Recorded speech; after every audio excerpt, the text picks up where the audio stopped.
Bonjour, alors une petite vidéo sur la pince ampère-métrique que j'ai est donc le multimètre Surio TK-Limit. Là c'était du Matrix, ça c'est le Fluke à ce moment-là, mais Fluke Matrix. Enfin bon, c'était du haut de gamme. Bon, à l'époque, hein, il est très très vieux. Celui-là, celle-là, la plus récente, comme j'ai déjà montré dans les vidéos. Donc on peut régler les... En fait, c'est vrai qu'on peut regarder les condensateurs aussi, hein. J'avais pas fait gaffe. Diode, et puis en ohm. Donc voilà, ohm. Alors, en ohm,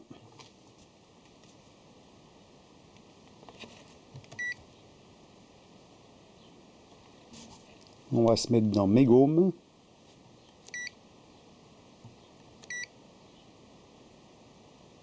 Voilà, mégohm. Donc quand on est en mégohm, ici, là, on voit quand même que c'est très sensible. Je touche les deux pointes, le courant passe à travers moi. Bon, c'est déjà pas mal. On ne peut pas dire que c'est négligeable, c'est déjà pas mal. Alors par contre, le Matrix, qui est très ancien, on fait la même chose. A plus de mal, hein. On a déjà plus de mal. Là, il n'y a qu'une seule échelle. Donc on voit quand même l'évolution. Mais est-ce que c'est suffisant pour contrôler vraiment une faible fuite de courant ou autre chose, un défaut d'isolation, suivant les... Bon, moi j'avais donné ça comme exemple sur la pince ampère métrique. On peut contrôler par exemple... Alors on va faire un test tout bête. Normalement, on contrôle sous tension, hein, il y a défaut d'isolation, hein, il faudrait mettre une certaine tension et puis contrôler qu'une lampe haute tension pour voir si c'est une fuite, hein, sur la carcasse. Donc avec ce genre d'appareil, on ne peut pas, parce que par exemple, si je mets celui-ci à la masse là, puis que je touche par exemple ici, bah il ne se passe rien. Si je mets un pied au sol, normalement le courant il devrait passer du sol à la machine, malgré que la machine elle est sur roulette, il y a quand même des pattes métalliques qui touchent. Donc là, on n'a pas suffisamment de... on n'est pas suffisamment bon, hein, pour contrôler vraiment une faible fuite de courant, enfin une mauvaise isolation. Donc, même en étant sensible, c'est pas assez. Donc, alors, par contre, j'ai un autre truc. Moi, je fasse tomber. Alors, justement, je vais poser la question aux spécialistes électriciens. Ce tournevis testeur, quand on met le doigt ici, on met le doigt là, il s'allume. Voilà. On voit bien que ça s'allume. Par contre, quand je touche la machine ici, il ne s'allume pas. On est d'accord, hein. Il ne s'allume pas du tout. Il s'allume un petit coup, puis c'est éteint. Voilà. Faut pas que je touche les deux. Donc là, d'accord. Par contre, je vais y arriver, je suis en train de faire tomber. Je vais mettre ça plutôt comme ça, parce que il marche toujours, hein, oui. Bon, voilà. Là, je ne touche à rien. Je touche le tournevis. Au niveau des pieds, je suis isolé, hein. Je suis en claquette, là, je ne touche pas le sol. Maintenant, j'enlève une claquette, je touche le sol avec mon pied, et ça s'allume. Donc là, le courant passe à travers le corps, passe à travers le tournevis, et arrive sur la machine. Voilà. Et je raconte pas de blague, hein. Voilà. Hein, je fais ça. Voilà. Donc, est-ce que c'est suffisant pour contrôler aujourd'hui, avec un truc comme ça, un défaut d'isolation? Voilà. Parce que moi, voilà. Là, ça s'éteint, là, ça s'allume, là, ça s'éteint, là, ça s'allume, hein. Donc, ça fonctionne. C'est très sensible. C'est très très sensible. Il y a une pile à l'intérieur, il y a une résistance, une petite LED. Hein, on voit que c'est bien. Alors moi je l'ai acheté surtout pour contrôler les fusibles, tout ça, parce qu'on met le fusible dessus, c'est facile de faire un contrôle, hein. Voilà, on peut l'approcher comme ça au niveau d'une alimentation électrique en 220, ça s'allume. Quand on est sur la face, ça s'allume. Donc, je trouve que c'est bien comme un petit ustensile, ça coûte pas très cher et c'est très bien. Donc, comme vous avez vu, je touche la fraiseuse, je pourrais toucher la fraiseuse n'importe où, même sur le mandrin là, si je mets sur le mandrin par exemple. J'espère que je rehausse parce que là, on va pas être bon. On va rehausser, on va poser ça là. On va rehausser la bête, voilà, qu'on voit un peu plus clair, voilà. Donc là, je touche le mandrin, il se passe rien. Voilà, on voit que ça s'allume pas. Et dès que je touche le sol, il s'allume. Je sais pas si on voit sur la vidéo, mais il s'allume bien. Voilà. Et je touche avec le pied. Hein. Donc voilà, le courant il passe dans la machine. Alors la machine, bon, la boîte métallique, hein, elle est posée quand même, il y a de la peinture partout. C'est sur une tôle. Alors il faut savoir que la tôle, alors ce qui est marrant quand même, c'est que le châssis est métallique, bien sûr, est posé sur une tôle en acier. La tôle en acier est posée sur du bois. Et donc, eh ben, ça arrive à passer quand même. Donc il faut croire quand même que l'isolation, voilà, on a quand même un passage de courant dans le châssis. Donc voilà, peut-être par une vis quelque part, sûrement les vis et les renforts que j'ai mis en dessous.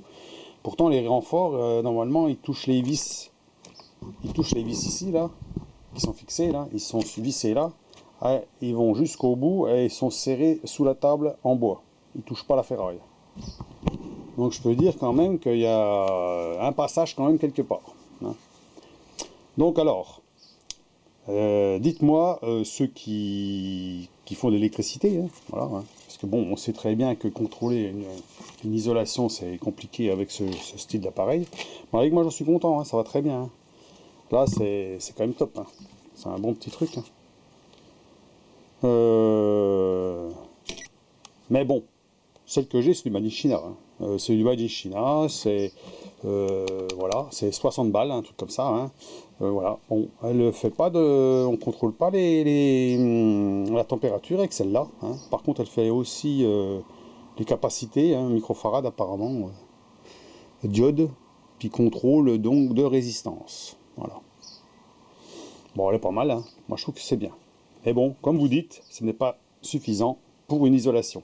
Par contre, est-ce que le tournevis là, eh ben, vu la sensibilité qu'il a, est-ce qu'on peut contrôler une isolation? Alors il faut croire que les choses ont évolué parce que ce genre de tournevis là, ça n'existait pas dans le temps. Hein. Donc là, on voit que vraiment le faible courant arrive à passer jusqu'au pied alors qu'un ohmmètre comme celui-ci là, eh ben, ne fonctionne pas, il ne détecte pas. Voilà. Donc à voir, c'est la question que je pose. Donc c'est pour ça que j'ai pensé à ça. Je dis tiens, on va essayer. Donc on a vu quand même qu'avec l'ancien, c'est moins sensible. Elle est beaucoup moins sensible. Pourtant c'est du fluke. Hein. C'est du fluke. Bon, il est un peu ancien, mais c'est du fluke. Hein. Là, il n'y avait pas d'échelle, rien du tout. Donc on choisissait ce qu'on veut. Hein. C'est bien. Mais voilà. C'est moins sensible que celui-là. Mais pas suffisamment sensible pour contrôler un truc vraiment, s'il y avait une faible fuite quelque part. Donc je pense que ça, c'est encore mieux pour une fuite. Maintenant, il faudrait tester sur un problème d'isolation, hein, et puis voir si ça, on arrive à le détecter. Avec un genre de truc comme ça, tout bête. Voilà. C'est pour ça que je pose la question. Hein. C'est toujours intéressant à savoir. Pour ceux qui sont dans la technique de pointe. Hein. Parce que moi, jusque-là, bon, moi, c'est plus l'automobile. Hein, donc l'automobile... contrôle d'automobile, un peu l'électricité bâtiment bien sûr. Là j'ai contrôlé sur ma fraiseuse l'isolation et tout, donc j'avais contrôlé un peu avec ça, ce que j'ai. Hein. J'ai pas contrôlé sous tension avec une lampe haute tension, hein. Non, bah, je me suis pas amusé avec ça, hein. Je me suis amusé avec un multimètre et je me suis amusé avec ça. Et avec ça il n'y avait rien. Bon voilà, donc c'était bien isolé. Alors voilà. Donc, eh ben, je vous laisse sur cette petite vidéo avec la petite démonstration. Hein, voilà, hein. Donc, moi, je dis que c'est bien d'en avoir une. Hein. Bon, avec ça, on fait un peu tout. Hein. En tension, le voltage, l'ampérage, la résistance. Bon, bah, c'est un peu complet quand même. Hein. Alors, on peut contrôler une consommation de quelque chose. Hein, par exemple, en 220. Par contre, si vous êtes en 220, vous voulez contrôler un fil, par exemple, sur une rallonge ou un autre truc, vous voulez pincer, ça ne marchera pas. Parce qu'en fait... le courant, il va dans un sens puis il va dans l'autre. Vous avez deux fils dedans. Ce qu'il faudrait, c'est une rallonge avec deux fils séparés. Donc les deux fils séparés, et vous pincez sur un seul fil. Voilà. Et vous le mettez bien entendu sur ampères, mais alternatif. Et là, on va voir la consommation de la machine. Et donc à ce moment-là, ben, on fait la puissance, hein, pour contrôler la puissance, c'est P égale 8, hein, donc 220 multiplié par l'intensité, et on a la puissance. Voilà. Donc voilà. Donc dites-moi ce que vous en pensez, et puis ma foi, à vos commentaires, c'est toujours intéressant, hein, voilà, hein, c'est vrai que bon, ça c'est bien, on va dire général, pour un système général, hein, on va faire des contrôles un peu sur tout, hein, je vous dis, un fil coupé, une résistance, un truc comme ça, bon, c'est bien, hein, une tension de batterie, voilà. Moi, c'était plus pour, quand je discutais, je parlais de ça, c'était plus sur l'automobile. C'est vrai que sur le 220, c'est une autre échelle, hein. On n'est plus dans les mêmes tensions, hein, on n'est plus en 12 volts, mais là, on est en 220 volts, voire plus, hein. Donc là, il faut des objets, des engins qui sont capables de détecter des trucs plus importants. Donc voilà. Donc, sur ce, je vous laisse, et puis ma foi, bonne journée. Allez.